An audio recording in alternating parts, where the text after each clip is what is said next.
Emma Reeves sat at her tiny kitchen table, staring at the stack of bills that seemed to grow taller with every week. The clock on the wall ticked past midnight, but she couldn't bring herself to sleep. Her hands, still smelling faintly of antiseptic from her long shift at the hospital, trembled as she tore open an envelope marked in red. Final notice. Rent was due in 3 days. Her paycheck, barely enough to cover groceries, bus fare and utilities, was already stretched thin. She rubbed her tired eyes and sighed. Nursing was supposed to be a secure job, but in Chicago's expensive downtown, even working double shifts wasn't enough. She had always been good at helping others heal, but no one had ever stepped in to help her.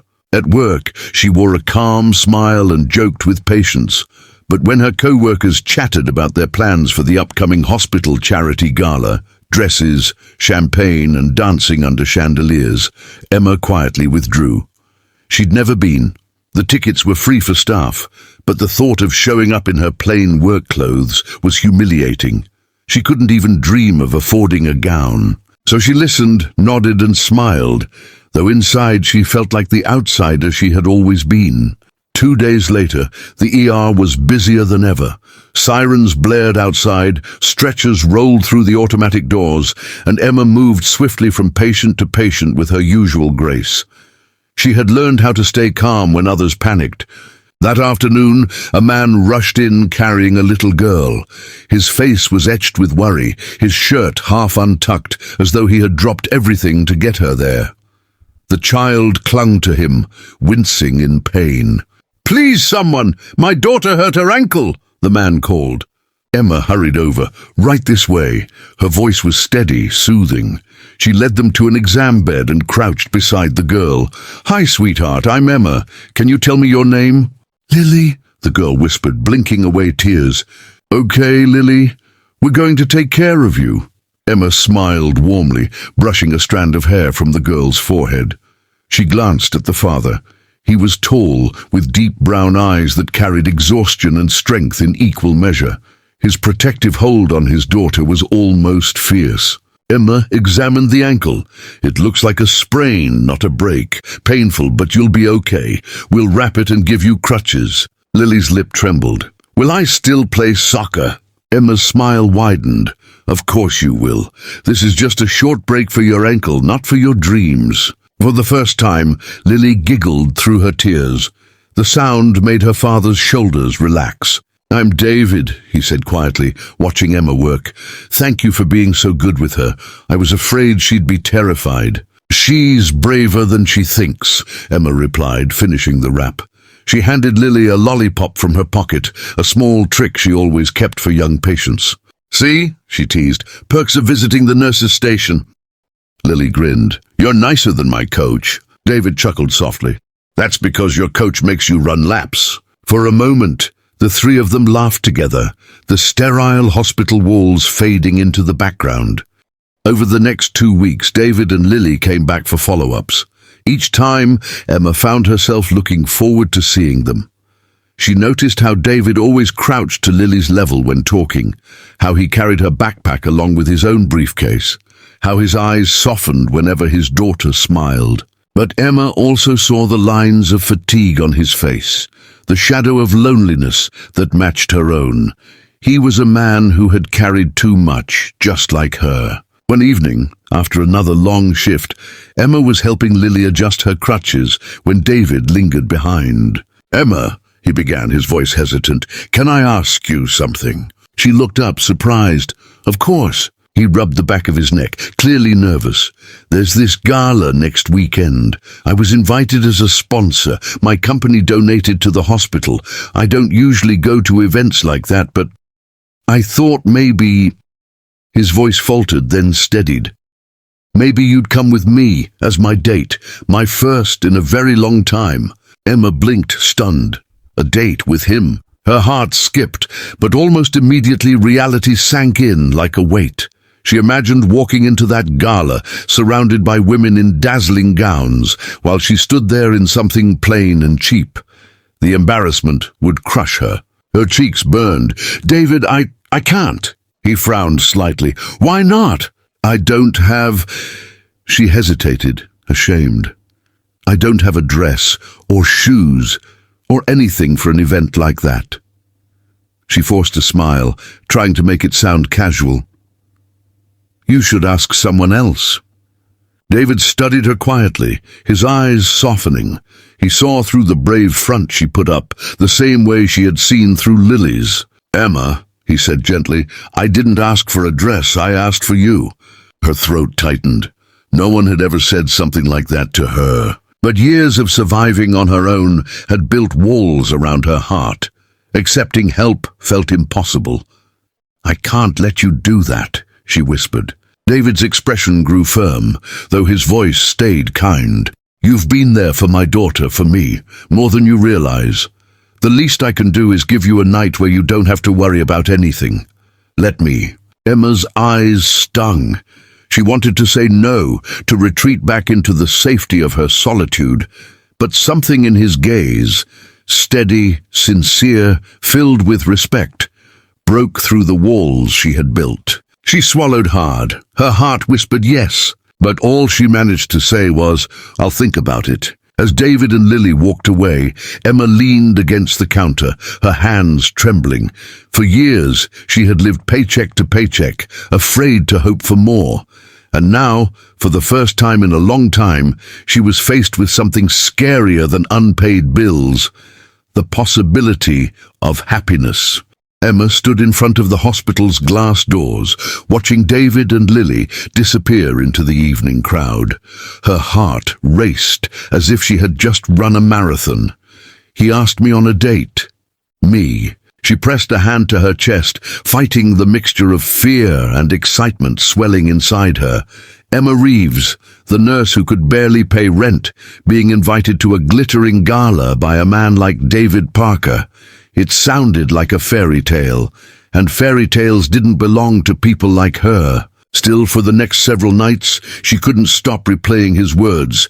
I didn't ask for a dress, I asked for you. 3 days before the gala, Emma was restocking supplies at the nurse's station when Lily appeared, hobbling on her crutches with David close behind.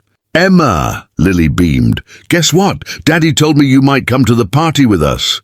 Emma froze. Her eyes darted to David, who looked sheepish but hopeful. I haven't decided yet, Emma stammered, flushing. Lily tilted her head, frowning in exaggerated disapproval. But you have to. Daddy never asks anyone out. He always says he's too busy, but I know he's just scared. Lily, David muttered, rubbing the back of his neck, but his daughter only grinned mischievously. Emma knelt to Lily's level. Sweetheart, it's not that simple. I don't have... But before she could finish, Lily squeezed her hand and whispered conspiratorially, You don't need anything fancy. Daddy already thinks you're beautiful.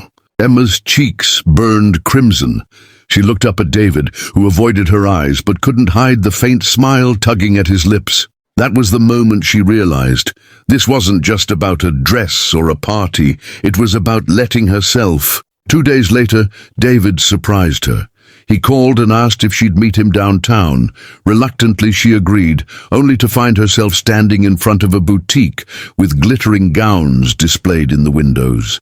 David, I can't, she began, panic rising. He raised a hand gently. Before you say no, just hear me out. This isn't charity, it's an invitation. Let me do this for you, Emma. One night, one dress, no strings. Her throat tightened. Every instinct screamed to walk away, but Lily's hopeful little face flashed in her mind. Slowly, Emma nodded. Inside, she felt like an imposter among the velvet chairs and soft lighting. Price tags made her dizzy.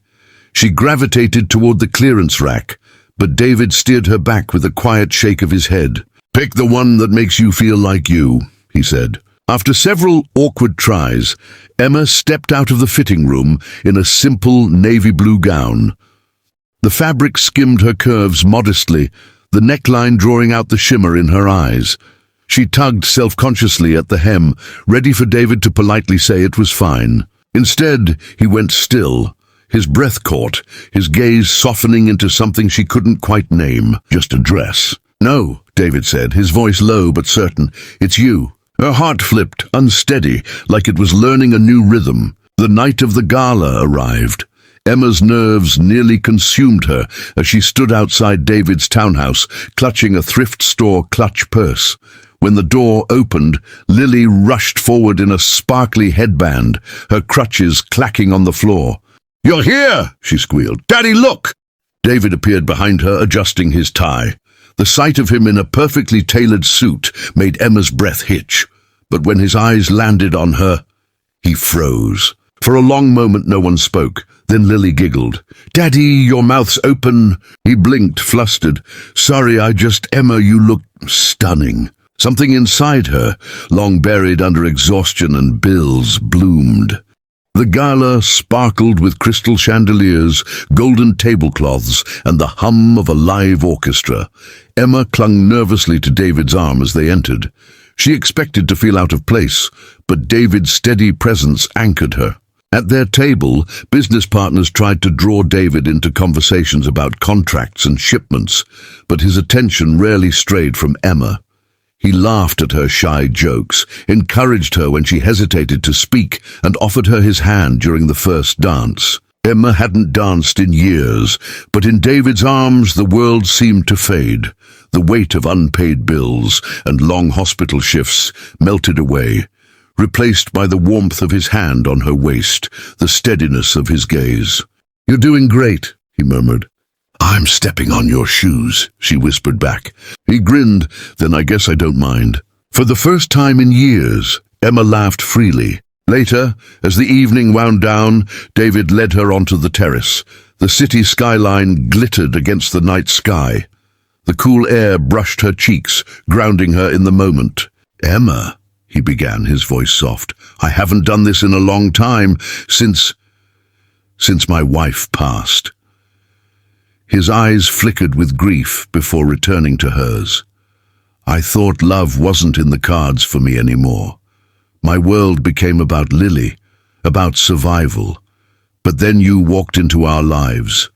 Emma swallowed hard, her eyes stinging. "David, you've shown me kindness, to Lily, to me, and tonight you gave me something I didn't think I'd ever have again. Hope." Her chest tightened. No one had ever said words like that to her.